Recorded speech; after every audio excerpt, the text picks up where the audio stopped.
परिवेष्टितं ध्यायन् स्तवन् पठन् नाम यः सूर्यकवचं सदा।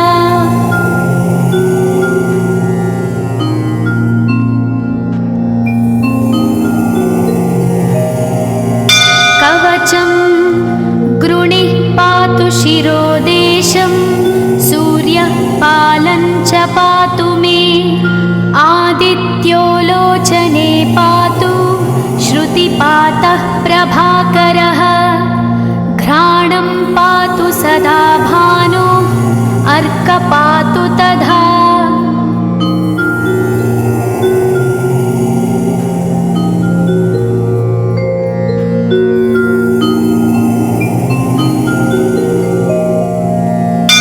जिह्वं पातु जगन्नाथः कण्ठं पातु विभावसु स्कन्धौ ग्रहपतिः पातु भुजौ पातु प्रभाकरः अहस्करः पातु हस्तौ हृदयं पातु भानुमान्।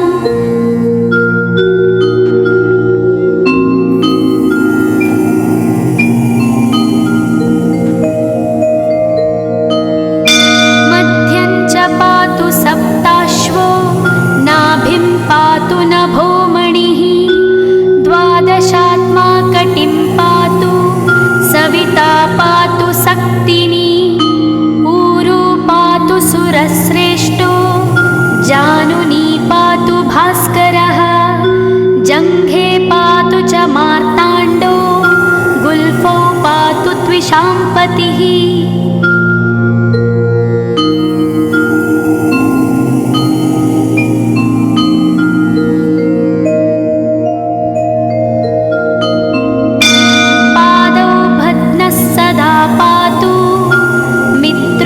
सकलं वपुः वेदत्रयात्मकस्वामिन् नारायण जगत्पते आयतयामं तं कञ्ची द्वेदरूपः प्रभाकरः स्तोत्रेणानेन संतुष्टो बालखिल्यादिभिर्वृतः।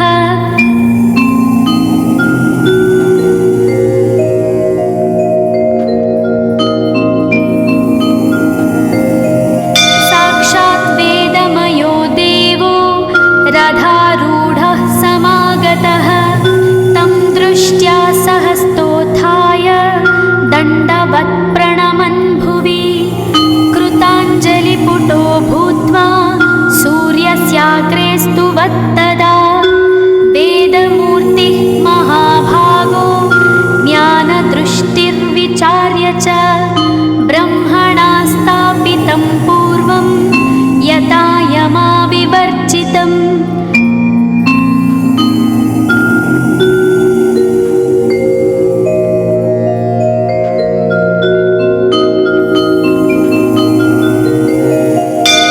सत्त्वप्रधानं शुक्लाख्यं वेदरूपमनामयं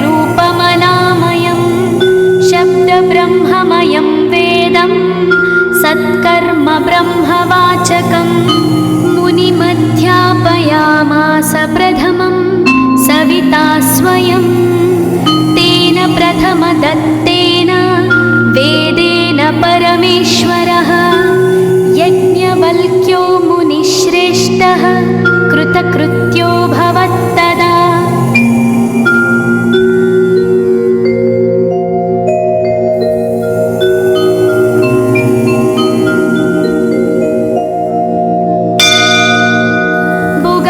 सकलान् वेदान् ज्ञातवान् सूर्यसन्निधौ इदं स्तोत्रं महापुण्यं पवित्रं पापनाशनं यः पठेच्छृणुयाद्वापि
परिवृतं देवसुरैः सदा वन्द्यं ग्रहैश्च परिवेष्टितं ध्यायन् स्तवन् पठन् नाम यः सूर्यकवचं सदा।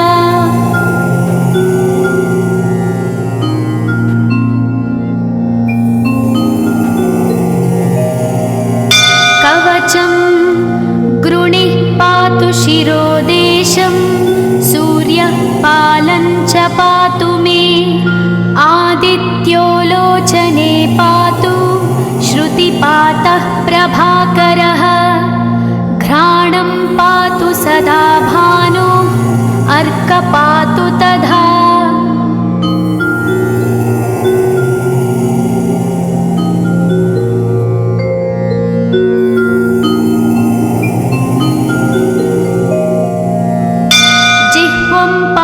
जगन्नाथः कण्ठं पातु विभावसु स्कन्धौ ग्रहपतिः पातु भुजौ पातु प्रभाकरः अहस्करः पातु हस्तौ हृदयं पातु भानुमान्।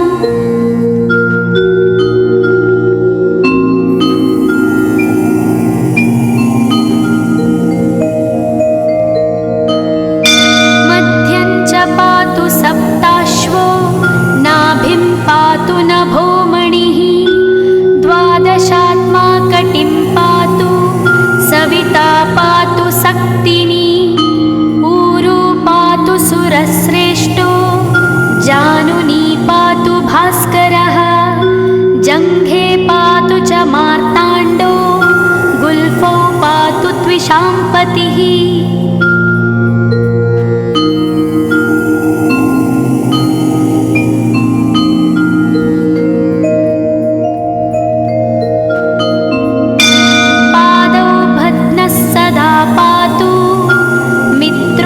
सकलं वपुः वेदत्रयात्मकस्वामिन् नारायण जगत्पते आयतयामं तं कञ्ची द्वेदरूपः प्रभाकरः स्तोत्रेणानेन सन्तुष्टो बालखिल्यादिभिर्वृतः।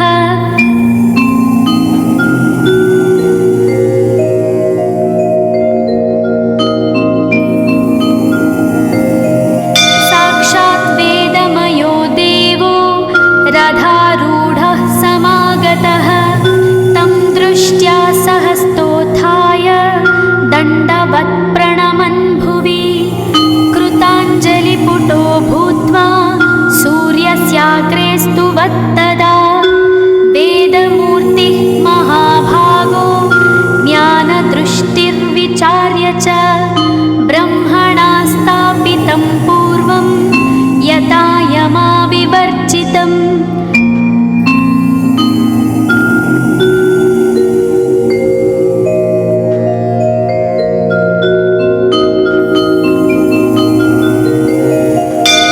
सत्त्वप्रधानं शुक्लाख्यं वेदरूपमनामयं शब्दब्रह्ममयं वेदं सत्कर्म ब्रह्मवाचकम् मुनिमध्यापयामास प्रथमं सविता स्वयं तेन प्रथमदत्तेन वेदेन परमेश्वरः यज्ञवल्क्यो मुनिश्रेष्ठः कृतकृत्यो भवत्तदा।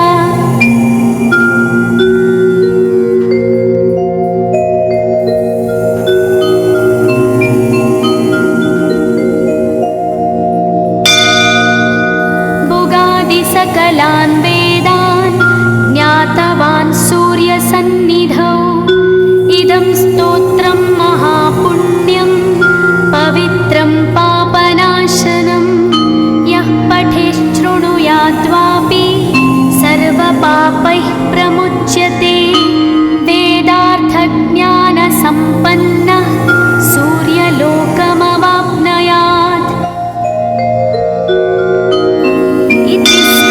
पुराणे गौरीखण्डे आदित्यकवचं सम्पूर्णम्।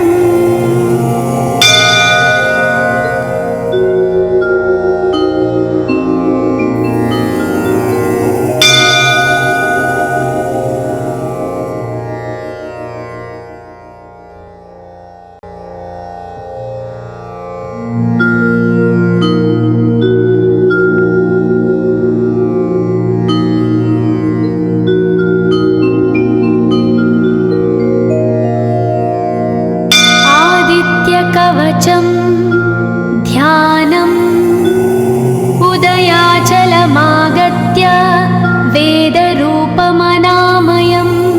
तुष्टावपरया भक्ता वालखिल्यादिभिर्वृतं देवसुरैः सदा वन्द्यं ग्रहैश्च परिवेष्टितं ध्यायन् स्तवन् पठन् नाम यः सूर्यकवचं सदा।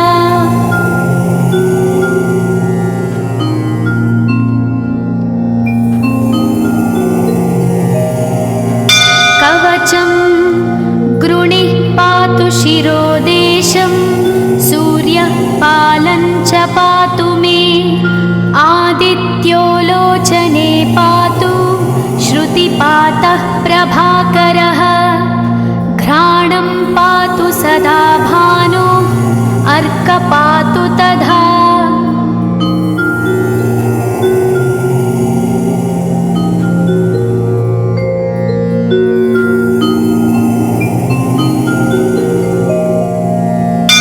जिह्वं पातु जगन्नाथः कण्ठं पातु विभावसु स्कन्धौ ग्रहपतिः पातु भुजौ पातु प्रभाकरः अहस्करः पातु हस्तौ हृदयं पातु भानुमान्।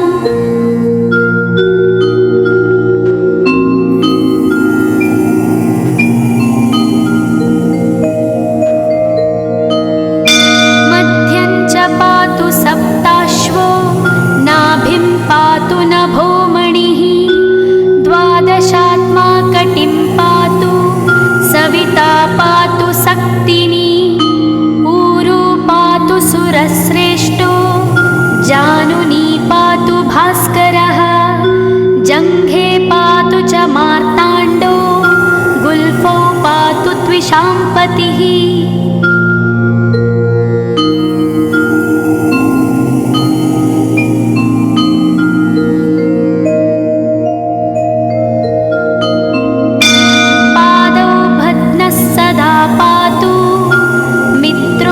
सकलं वपुः वेदत्रयात्मकस्वामिन् नारायण जगत्पते आयतयामं तं कञ्ची द्वेदरूपः प्रभाकरः स्तोत्रेणानेन सन्तुष्टो वालखिल्यादिभिर्वृतः।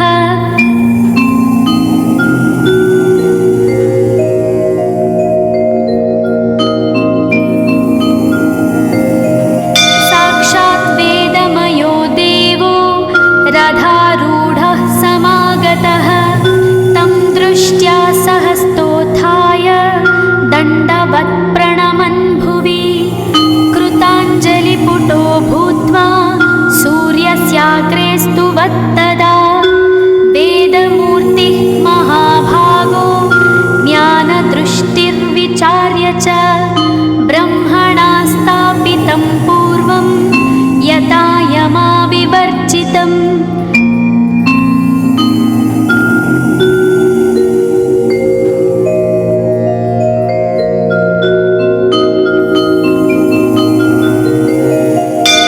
सत्त्वप्रधानं शुक्लाख्यं वेदरूपमनामयं शब्दब्रह्ममयं वेदं सत्कर्म ब्रह्मवाचकं मुनिमध्यापयामास प्रथमं सविता स्वयं तेन प्रथमदत्तेन वेदेन परमेश्वरः यज्ञवल्क्यो मुनिश्रेष्ठः कृतकृत्यो भवत्तदा।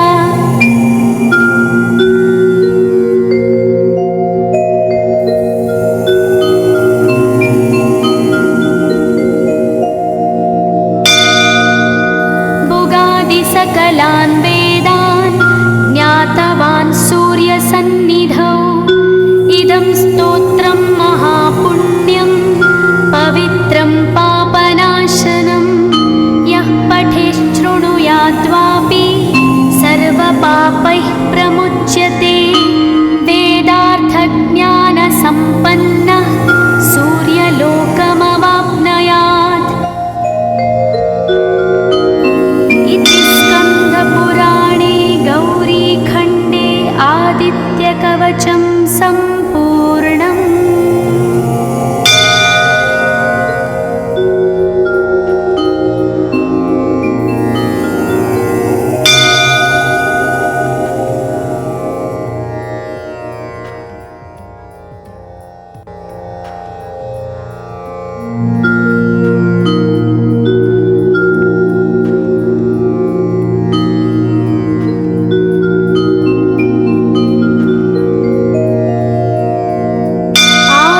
सूर्यकवचं ध्यानम् उदयाचलमागत्य वेदरूपमनामयं तुष्टावपरया भक्ता वालखिल्यादिभिर्वृतं देवसुरैः सदा वन्द्यं ग्रहैश्च परिवेष्टितं ध्यायन् स्तवन् पठन् नाम यः सूर्यकवचं सदा।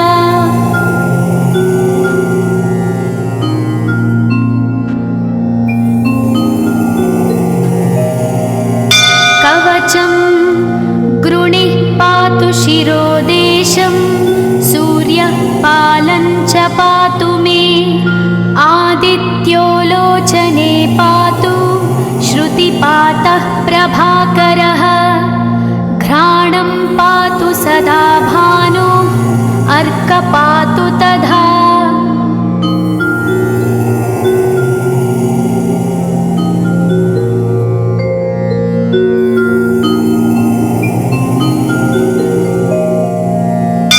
जिह्वं पातु जगन्नाथः कण्ठं पातु विभावसु स्कन्धौ ग्रहपतिः पातु भुजौ पातु प्रभाकरः अहस्करः पातु हस्तौ हृदयं पातु भानुमान्।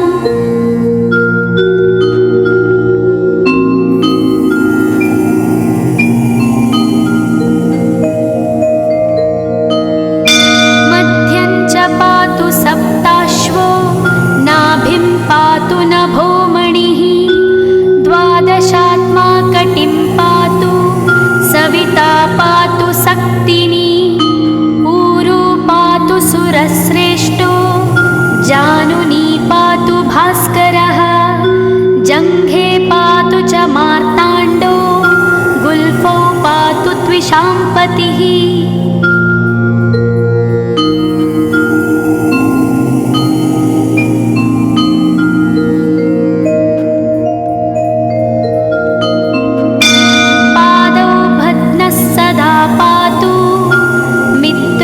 सकलं वपुः वेदत्रयात्मकस्वामिन् नारायण जगत्पते आयतयामं तं कञ्ची द्वेदरूपः प्रभाकरः स्तोत्रेणानेन सन्तुष्टो वालखिल्यादिभिर्वृतः।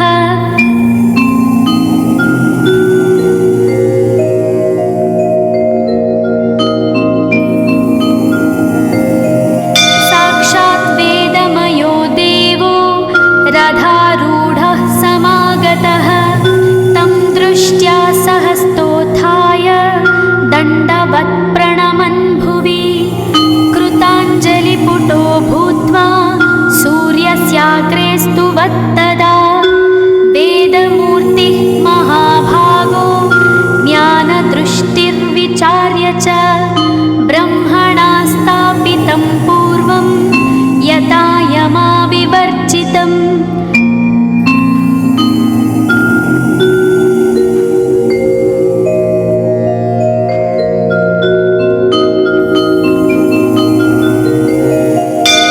सत्त्वप्रधानं शुक्लाख्यं वेदरूपमनामयं शब्दब्रह्ममयं वेदं सत्कर्म ब्रह्मवाचकं मुनिमध्यापयामास प्रथमं सविता स्वयं तेन प्रथमदत्तेन वेदेन परमेश्वरः यज्ञवल्क्यो मुनिश्रेष्ठः कृतकृत्यो भवत्तदा।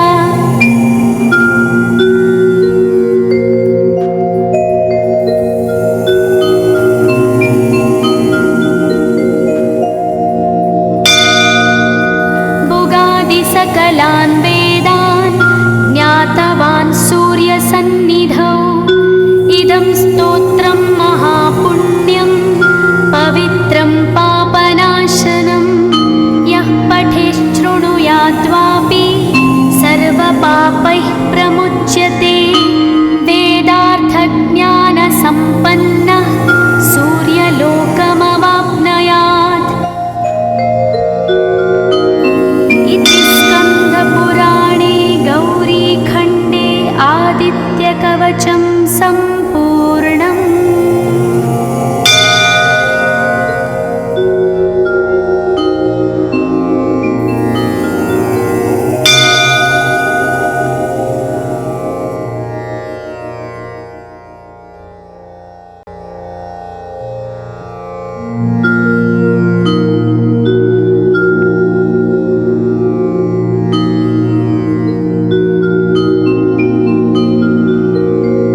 सदा वन्द्यं ग्रहैश्च परिवेष्टितं ध्यायन्स्तवन् पठन्नाम यः सूर्यकवचं सदा।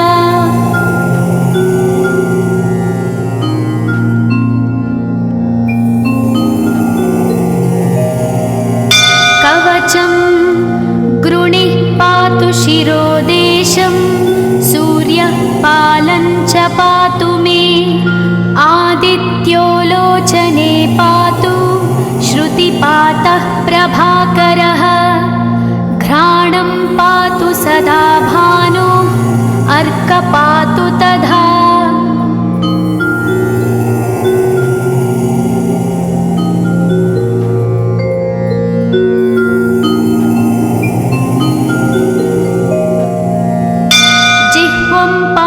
जगन्नाथः कण्ठं पातु विभावसु स्कन्धौ ग्रहपतिः पातु भुजौ पातु प्रभाकरः अहस्करः पातु हस्तौ हृदयं पातु भानुमान्।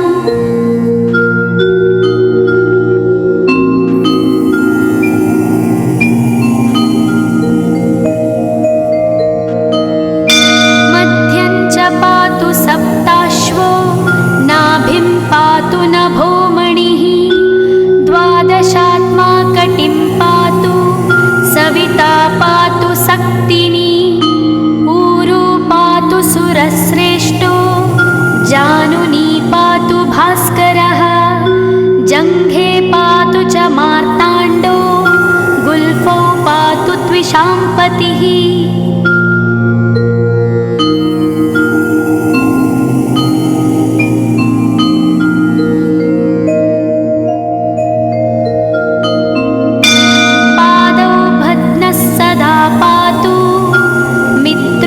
सकलं वपुः वेदत्रयात्मकस्वामिन् नारायण जगत्पते आयतयामं तं कञ्ची द्वेदरूपः प्रभाकरः स्तोत्रेणानेन सन्तुष्टो बालखिल्यादिभिर्वृतः।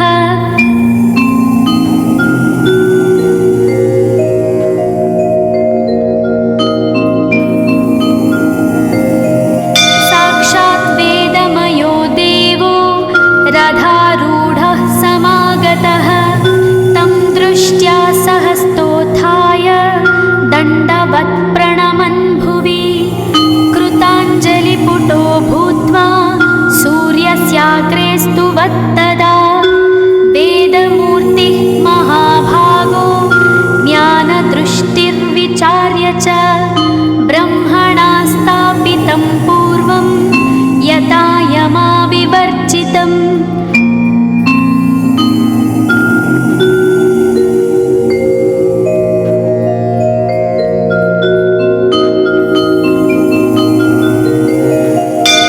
सत्त्वप्रधानं शुक्लाख्यं वेदरूपमनामयं शब्दब्रह्ममयं वेदं सत्कर्म ब्रह्मवाचकम् मुनिमध्यापयामास प्रथमं सविता स्वयं तेन प्रथमदत्तेन वेदेन परमेश्वरः यज्ञवल्क्यो मुनिश्रेष्ठः कृतकृत्यो भवत्तदा।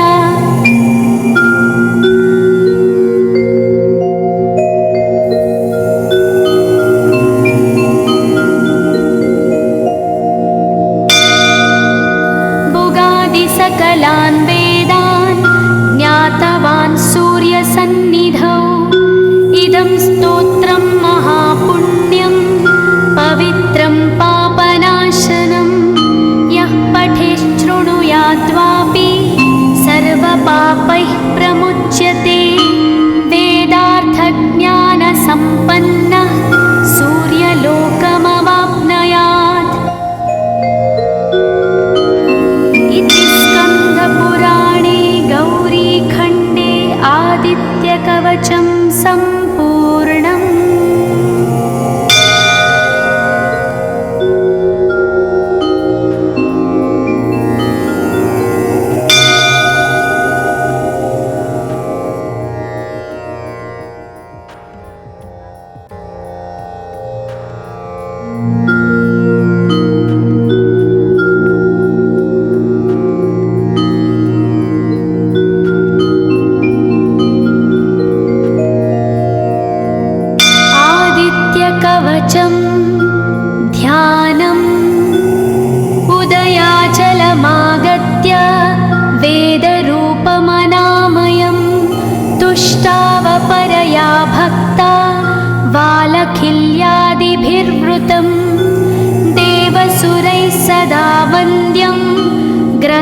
परिवेष्टितं ध्यायन् स्तवन् पठन् नाम यः सूर्यकवचं सदा।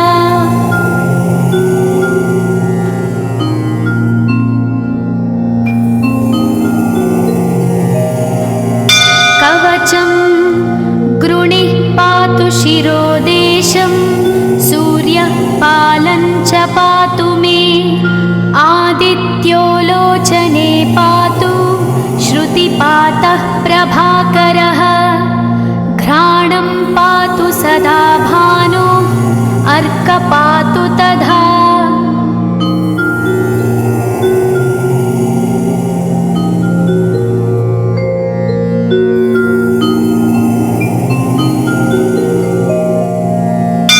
जिह्वं पातु जगन्नाथः कण्ठं पातु विभावसु स्कन्धौ ग्रहपतिः पातु भुजौ पातु प्रभाकरः अहस्करः पातु हस्तौ हृदयं पातु भानुमान्।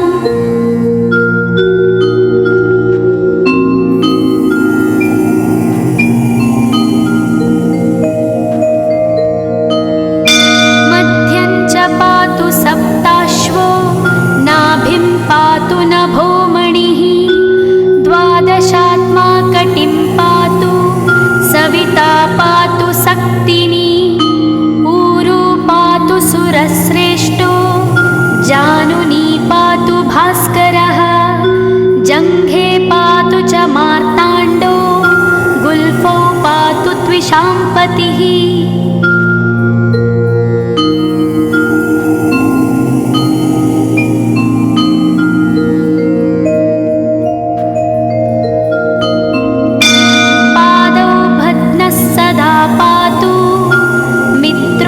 सकलं वपुः वेदत्रयात्मकस्वामिन् नारायण जगत्पते आयतयामं तं कञ्ची द्वेदरूपः प्रभाकरः स्तोत्रेणानेन सन्तुष्टो बालखिल्यादिभिर्वृतः।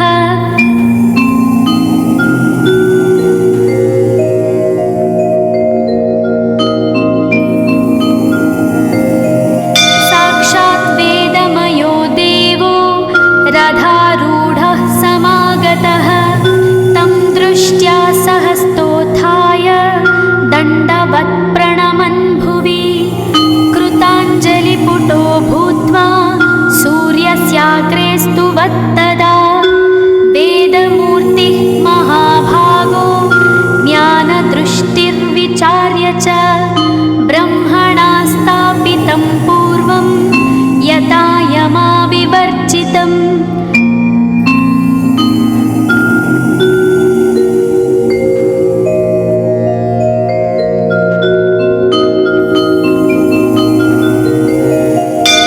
सत्त्वप्रधानं शुक्लाख्यं वेदरूपमनामयं शब्दब्रह्ममयं वेदं सत्कर्म ब्रह्मवाचकं मुनिमध्यापयामास प्रथमं सविता स्वयं तेन प्रथमदत्तेन वेदेन परमेश्वरः यज्ञवल्क्यो मुनिश्रेष्ठः कृतकृत्यो भवत्तदा।